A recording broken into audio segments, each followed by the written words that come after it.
And we're back with another episode of R&R. I'm your host, Jamerson Ballard. Happy Monday, everybody. It's another one, man. Just like the other one, man. We finna drop it for you. And it's the beginning of Black History Month. So, we're gonna drop a little bit of that on y'all, but I'm really more of a person that, hey, what's going on, everybody? What's up, man? What's happening? So, check it. It is Black History Month, but I'm more about, what's going on in the here and now. And, I'm all about giving people their flowers. So right now I want to highlight brother Dr. Claude Anderson. If you haven't had a chance to check out that brother, he is definitely dropping a lot of math on us, especially on how to, make our lives a little bit better in the here and now. And there's another person that's not here anymore. And rest in peace to Sister Frances Cress Wilson. That's another young lady that used to really, really lace me, and I learned about a couple of them people thanks to Mr. Tariq Nasheed, man. I really appreciate that, brother. He's still alive and well and doing his thing, and So today's episode is about an ounce of prevention. An ounce of prevention beats a pound of cure. And I don't know, a lot of this stuff I'm talking about might be for a lot of older heads, not something you really want to get into because you might be at a level where you already understand these things and this is kind of basic. But for those of you who don't know, this ain't some stuff that you're going to hear in school, but it's some stuff that probably need to be taught more. You know what I'm saying? Because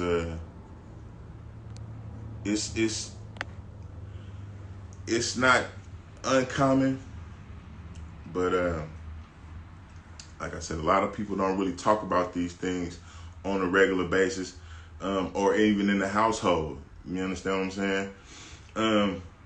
Because believe it or not, success is more dangerous than failure.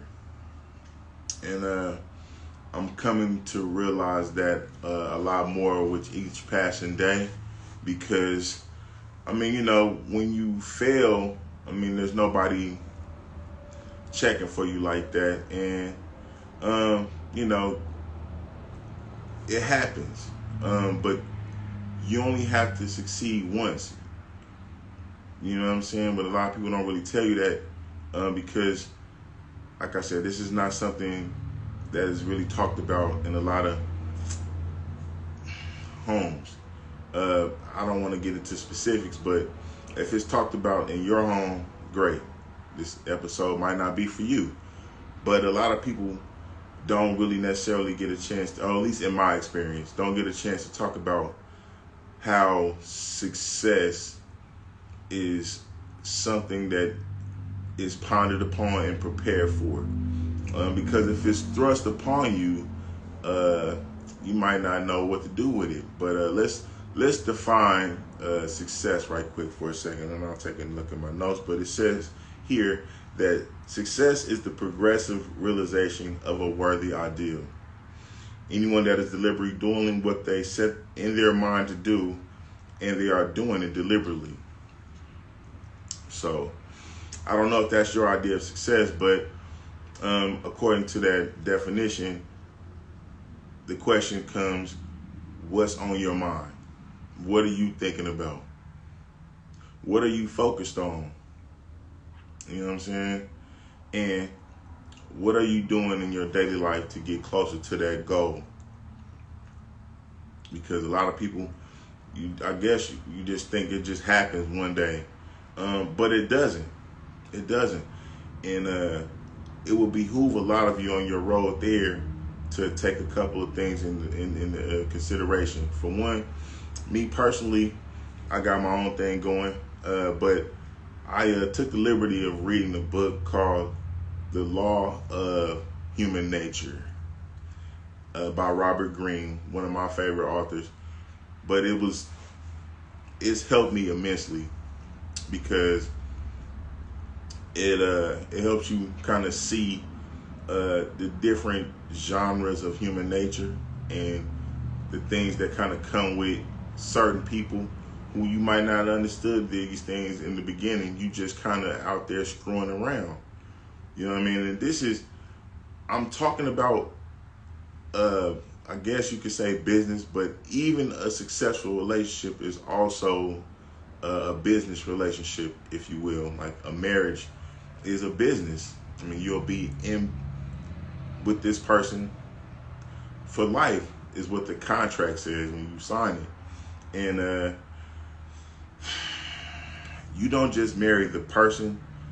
You don't just get in business with the person. You get in business and you marry the things that they have surrounding them, their motives, their way of thinking, how they move. And I mean, I know this is probably looked at as like a more masculine channel, but it's not necessarily. I mean, and I'll just say this for men and women, but I guess this would be more for maybe a lot of women that would hit home, but I don't know why you would expect to get a real man when everything that you do and take part in or makes you joyful is fake. Eyes, color, fake. Nails, fake. Eyelashes, fake. Hair, fake. I mean, when you're a real dude or even a real person, the things that you do, it takes work. And you're not just going to fall into something with somebody that's actually worked to get what they have. I mean, not as far as I'm concerned, because like I said, I've armed myself with a little bit more information than most people on the level so I can prevent BS and BS type people from entering into my circle, because I'm feeling the effects of not having that firsthand in things that I shouldn't really have to feel that with, as far as like, and I really don't want to put nobody's name out there, but I'm doing business with a person right now that is supposed to be doing a service for me, and they own the business and they have a group of people around them that isn't helping them get to the goal that they have in mind at the time. And to me personally, it's affecting me, but at the end of the day, it makes the person in their business look really bad when they can't meet deadlines and things of that nature, and the person is saying that it's their employee's fault, when in reality, ma'am, sir, it's your fault, because you signed off on these people, you hired them. So because I'm having a hard time with this, I felt like it was necessary for me to do an episode about this, because I'm talking to those of you who aspire to be great. Everybody in the Rain Gang, shout out to y'all, is hopefully aspiring to be a capital letter club member at some point. And here in the capital letter club, we don't really make excuses for lateness, inactivity. At the end of the day, if you're a man and your family is off point, you have to take responsibility for that. And that the same would be so in business. If the business bears your name and the business that you put in play is not being handled appropriately, you could say that it's their fault, but it's going to fall on you. It's going to make your business look bad. I've asked the person several times, if you have to fire everybody and do the work yourself in order for it to be right, then that's what has to happen. But this episode in particular, we're talking about prevention, so that you maybe, if you're an aspiring business owner, don't have to come into this and understand that this is going to affect you at some point or another. And that's hiring people, firing people, and choosing people who will be around you is a very conscious choice, should be a conscious choice, and it's something that you should take seriously. But in this infancy, I would read the book, but understand that you are who you hire, just like you are who you hang around. And if you hanging with a bunch of off-brand, lowercase cats that don't do things that they're supposed to do, you are going to be a part of that group, whether you want to be or not. You ever heard the saying, if you hang around 9 broke dudes, you'll be the 10th? This is true. This is true. And if you marry a person that has a lot of nonsense going on in their family, that's going to affect you too. Even if that may be the best person in the family at some point, unless this person, all those people die or something, they love these people and they're going to be affected by them not doing well. And if they're doing well or they're not doing well and the person that you married to is, they're going to ask them to help them. So you're going to have 10 to 15 people in your 2-bedroom house with you trying to figure it out. And you'll wonder why you got there, but it's because you didn't take the proper precautions and kind of look a little bit deeper into what you're getting into before you get into it, because marriage is for life. Business, not so much, but if you plan to be in business for an extended period of time, I'll tell you right now that the return customer is the lifeblood, or repeat customer is the lifeblood of any business. Because you can get a person to rock with your business, patronize your business maybe once or twice. If you're lucky, you get it twice because it's just maybe convenient or something. But other than that, I mean, people will avoid you.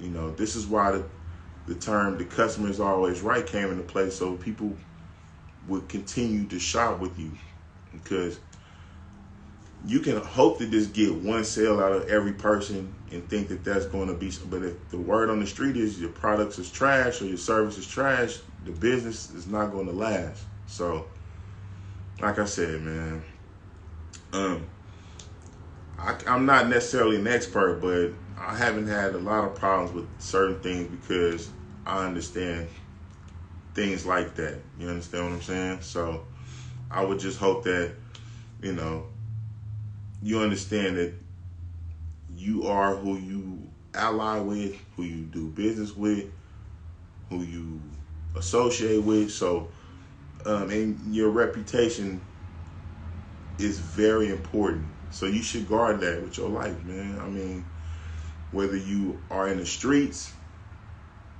and, you know, the word is people that you got in your circle is snitching, or you kick it with snitches, that's not a good look. That's not a good look. Because if you not ratting, but you hanging with a rat, you are a rat.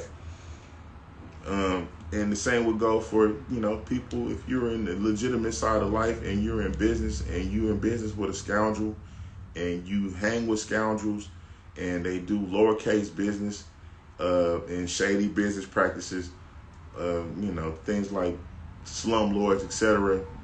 You could have the best product, but because you kick it with these guys, these people,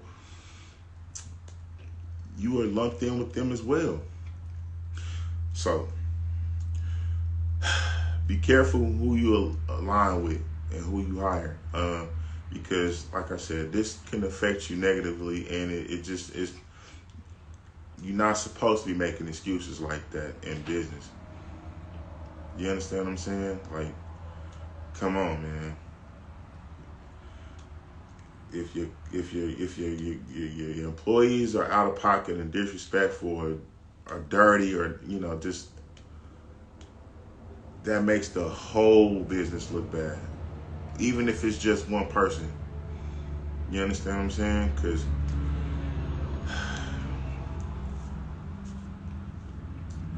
it's really sad. I could talk about this for an extended period, but I'd rather not. It's just, I hate to even have to do episodes like this because I want to start getting to the cool stuff, but it's so many. I feel like when you go to school and you have to do like remedial courses because you didn't go to high school for certain stuff, I got to do this first. I got to do the groundwork to get people, at least the people that are watching my channel, on the same page before we can even get to some of the other stuff. But I mean, and this is sad, but it's funny to me. It's funny to me, but it's not even funny no more because it's irritating. It's irritating. I've been waiting for this service for about a month, and it's something that should have took maybe 3 days. And to hear the constant, well, these people didn't show up, this didn't happen. Things in the person's own life is kind of distracting from the fact that things should be happening faster and smoother. It's just certain things you can't do stuff about. Like, you can't necessarily control who you're related to altogether, but you can definitely control who you decide to do business with, do business for, and get in relationships with. And that just is going to take a level of self-awareness, because you don't want to get into a position where you're dealing with a person out of desperation. I talked about that a little bit on the last episode, but you have nothing to bring to the negotiation table if you are bargaining from a lower position, whereas you as a man don't have a place to live, and you hoping that this person will like you enough to let you live with them. That's not a good way to enter a relationship. Ladies, I know it gets kind of cold out here sometimes, but you shouldn't be out here dealing with these homosexual men, because it's not going to work out. Not in the long term. The relationship usually ends the way it started. Now, I wanted to kind of save that for another episode, but it is what it is. You know what I mean? So, you kind of want to be careful about how you let people enter into your life, because if you're out there doing a lot of scandalous things, and the people that you meet are scandalous, I mean, chances are they're going to leave your life in shambles. Probably even worse than how they found it, and it might not be put together well right now. So, let's not, because people rarely want to partner up with failure. So if they're trying to partner up with you on one level or another, you have to understand that you are being successful in what it is that you're trying to do. But what is it that you're trying to do?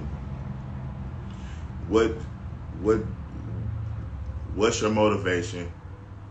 What do you think about? Because you attract what you are. So if you looking to scam people and be scandalous, and you end up with a bunch of scandalous, scheming people around you, that's on you. That's on you. You know what I mean? Now, there are people who are beautiful people, and they end up getting latched on to by a lot of leeches and things like that, but that might also be a little bit of your fault, because you just kind of let people come in however they come, and you're not doing no screening or nothing, and that's not necessarily good. You got a business and you just hiring people. That's why they have things like background checks and things like that, which ain't necessarily always best, because there's some felons out there that'll do great work. And it might just be because they need the opportunity, but at any rate, you can't just let people come in to your life just all willy-nilly and then expect for everything to turn out right. I'm not saying that you should overly scrutinize things, but definitely do some type of homework on the people. Like I said in the previous episode, you might want to ask better questions, and not just be out there thinking with your genitals and jumping into everything dick first, pussy first. You understand what I'm saying? Or just be out there, as far as business is concerned, just all about dollars, because all money ain't good money. I'm learning in my genre that you kind of have to be a little bit more careful about who you secure, because what exactly is this person running from? What have they done to need, et cetera, et cetera. And it's people do change. However you met them at whatever level they were at, once they get to a certain level of success, they might not be the same person. They might get a little big-headed, and it doesn't hurt to do a little digging on before you accept clients. And like I said, employees and things like that. Whenever you about to date somebody, it's better when you can come in on an even keel. And like I said, you don't necessarily have to have exactly everything that the other person has, but you don't necessarily want to be the type of person to get involved with just potential because they look good and you want somebody right now. You know what I mean? So you don't necessarily want to hire people out of desperation either.